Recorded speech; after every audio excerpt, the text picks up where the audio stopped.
Welcome back to the Mom Mentality Show. My name is Austin Chadwick and co-host is Chris Lucian. And today we got a fun topic lined up that's rich on the technical and kind of social and organizational level and has been relevant for Chris and I lately. So without further ado, do you mind kicking off Conway's Law, Chris? Yeah. So I think there's two things I really want to talk about is Conway's Law and the inverse Conway maneuver. And we're kind of at a weird spot right now, where our teams are doing something interesting. So I kind of want to just like peel back the curtain a little bit and talk about, I think it's stemmed off of a lightning talk I recently gave about Conway's Law and inverse Conway maneuver and suggestions that I made with our teams. And so, maybe I'll start with Conway's Law. It states, off of Wikipedia, it states any organization that designs a system will produce a design whose structure is a copy of the organization's communication structure.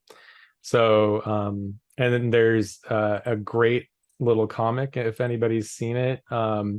It's from Bonkers World, and it's the org charts of like different organizations. And I think the funniest ones are Oracle, Apple, and Microsoft, where Apple is just like one dot in the center. And this was, of course, around from Steve Jobs. And that dot in the center, the org chart was just pointing out to everyone. The dot in the center was pointing out to just every single other person. Where Microsoft had, traditional org charts, but then they were all in big circles with guns pointed at each other for like all the different product teams like competing. And then Oracle had their whole legal team was enormous and their engineering team was tiny, and kind of indicating that they might be suing everybody. And so I just and then they had like Facebook and Amazon in there and things, Google. So it was a really funny comic, but you can kind of see it's funny because people can extract some truth out of that. So this idea that if you have like this one big co-located team that does everything together and meets on everything, you're probably going to create a large monolithic project. But if you have like a decentralized, decoupled team that rarely, even that operates in different time zones, then you might have a lot of microservices that talk to each other over APIs and things like that. So, that kind of became evident. And I guess there's another piece of it that I talk about, which is the cost of communication between groups of people. So if you have one person talk to another, then there's just one edge between them. If you have four people talking to each other, then there's six edges because everybody has to understand everybody else's situation. And then as you grow, it grows, I guess, geometrically, right? Or correct me if I'm wrong in the comments. And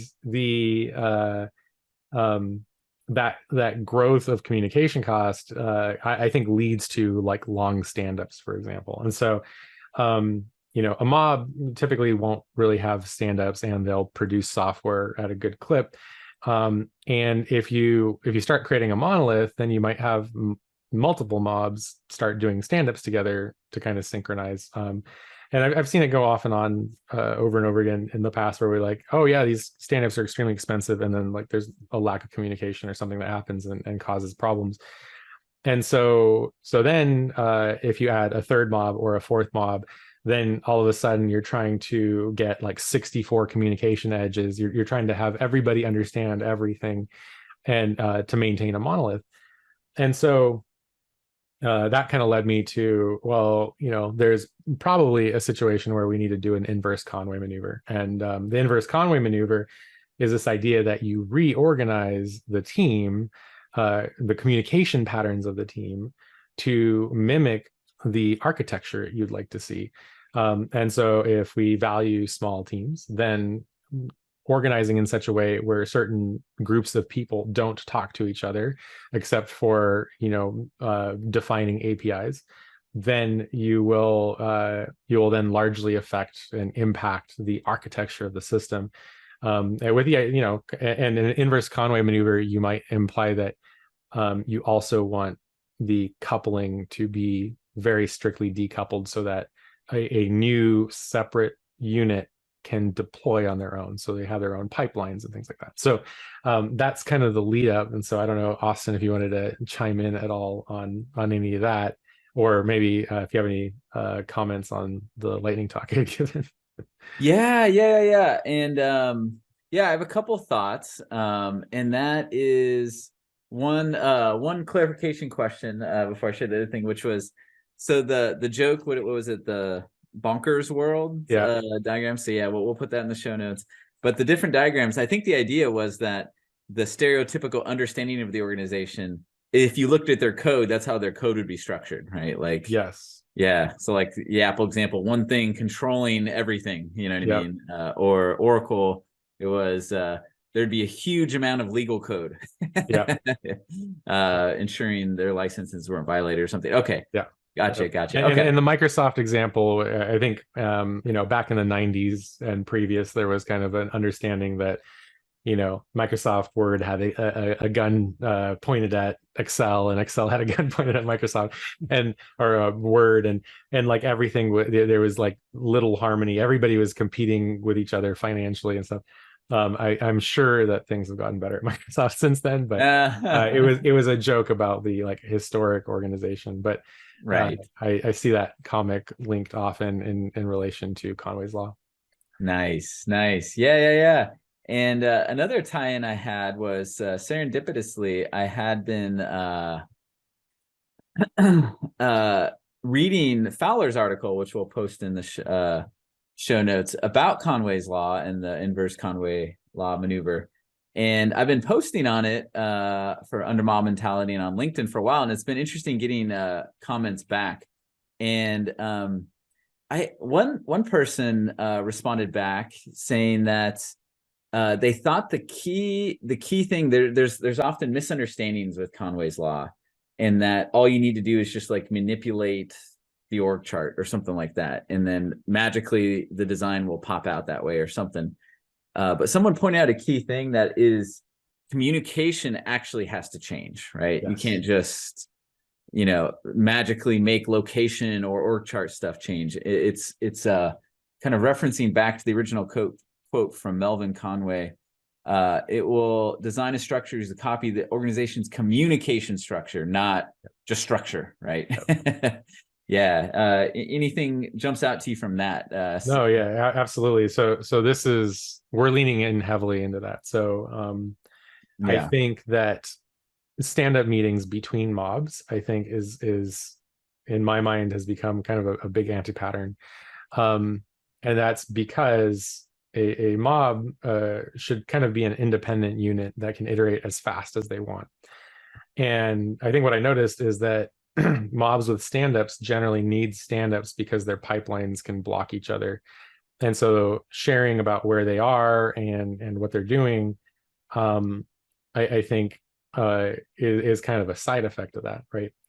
And so the inverse Conway maneuver in that scenario is to say, we will no longer have these people in this stand-up, and by extension, they must be able to deploy independently of the group that's still having the stand-up. If you're just trying to like carve out a smaller piece, right? So say that you have 12 to 16 people on a single product, and they're working together, and that product is getting big, and the pipelines are blocking each other, and there's systematic problems because communication cost is high.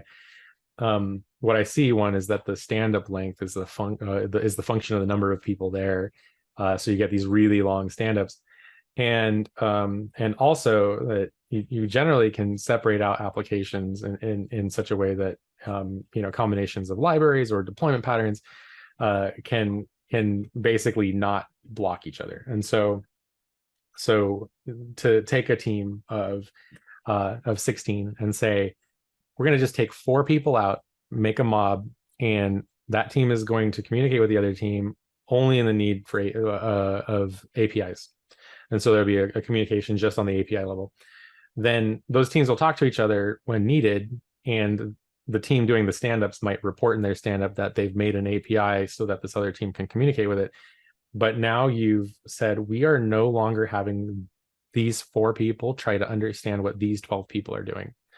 And that has a massive payoff because there's fewer misunderstandings, there's fewer bugs, fewer blocks in the pipeline, fewer just issues in general. And so our inverse Conway maneuver has the intention of breaking the communication pattern, because I think it was originally stated, and then maybe the diagram on Atlassian's site, if you search for all this stuff, they're among the top search results. It talks about co-located teams versus remote teams. I don't think that has anything to do with it, because remote teams have large stand-ups too. It's exactly what you said just now. It's you're intentionally stopping people from communicating with each other in order to define the boundaries of the system they're responsible for. And so in that, I think I'm a big believer in the whole Conway's Law thing, because I think what I've seen is that mobs that have the tendency to feel like they need to talk together a lot are bound by a pipeline, and that pipeline going to production getting blocked means that everybody has to rally around that block, and especially if multiple mobs are blocked. And so I think Conway's Law, I would go further. I would say Conway's Law requires if your org structure is fluid, we have a lot of self-organizing, so I don't think the org structure part is a problem. But if your org structure is not fluid, reorging, right? And then the next part is defining boundaries within the communication structure.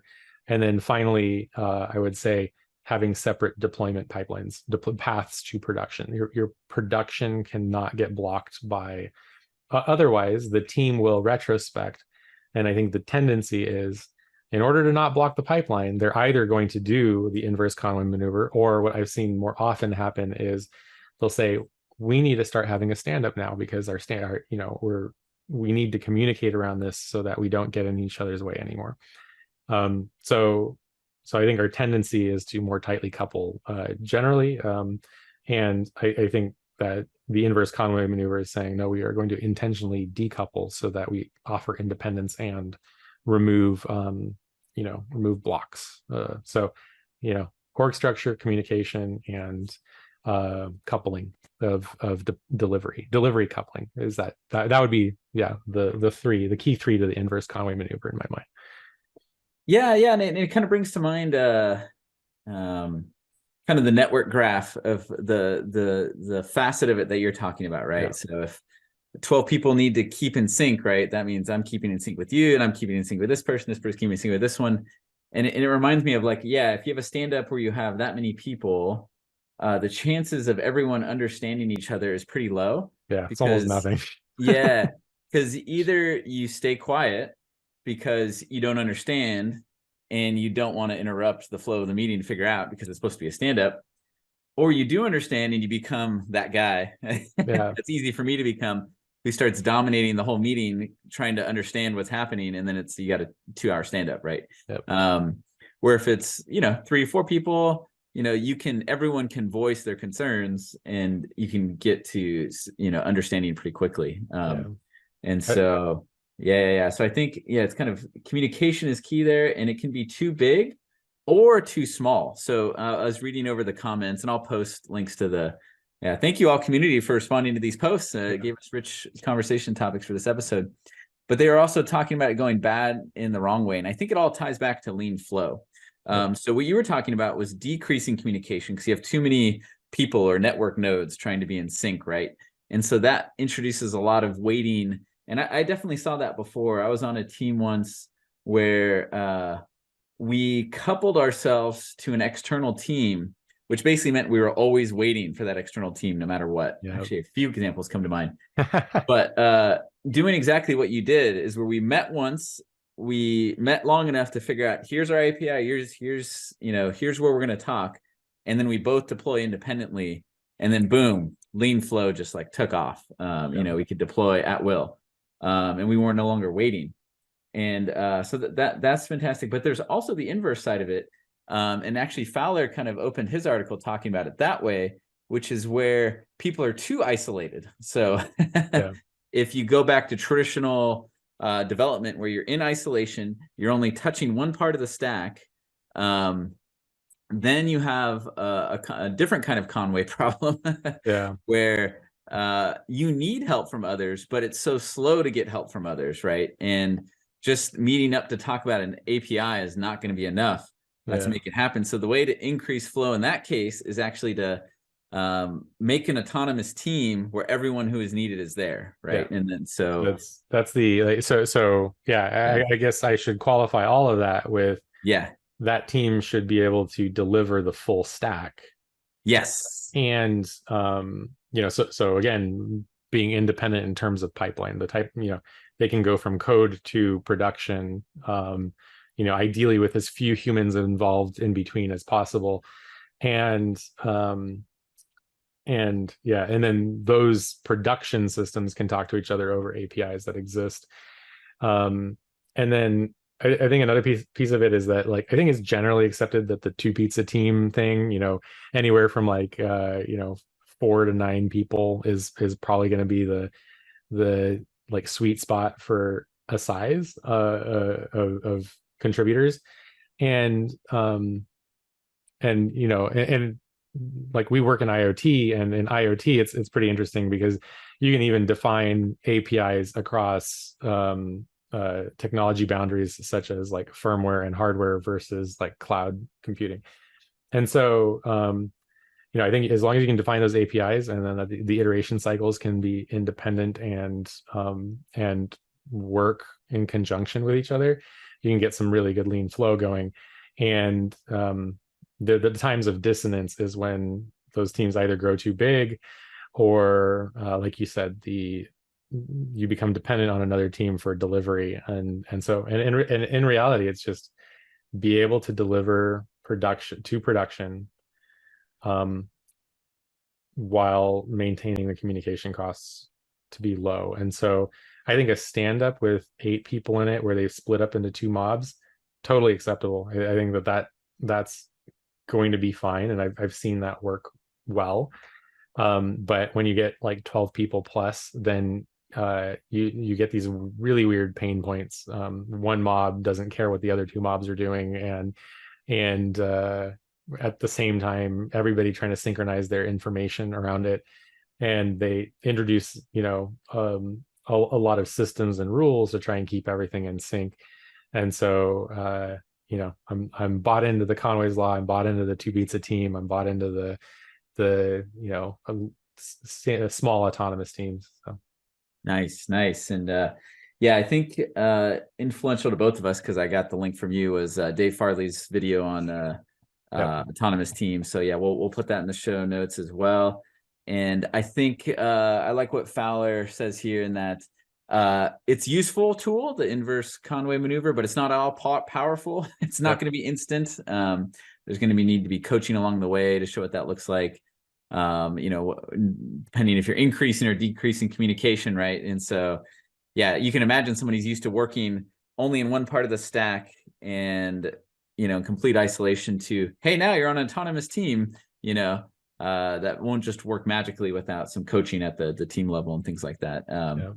And another thing too is I really like, the law exists, and so you can seek out justification. We didn't really cover that here, but take on the hypothesis that Conway's Law exists. So there are 3 choices. You can either ignore it, accept it, so you don't really do anything and necessarily a part of it, or you can start doing the inverse Conway's maneuver, right? And so ignoring it is troublesome if it's true, because you'll likely be feeling system effects from it and not knowing why. And so to be cognizant, it seems good, where you can accept it, and you can at least have it in mind to not intentionally design systems that clash with it. Or you can go on the offensive and do what Chris was saying and start changing the communication patterns, or encouraging it if you don't want to edict it, so to speak. But yeah. Any closing thoughts on this one, Chris? Yeah, no, it's been an interesting thing. And I think we've self-organized around an inverse Conway maneuver before, but I think this might be the first time where we're saying we need an inverse Conway maneuver, and it's going to be a positive impact on our architecture. And so I like talking about it because I think it's created a lot of good change.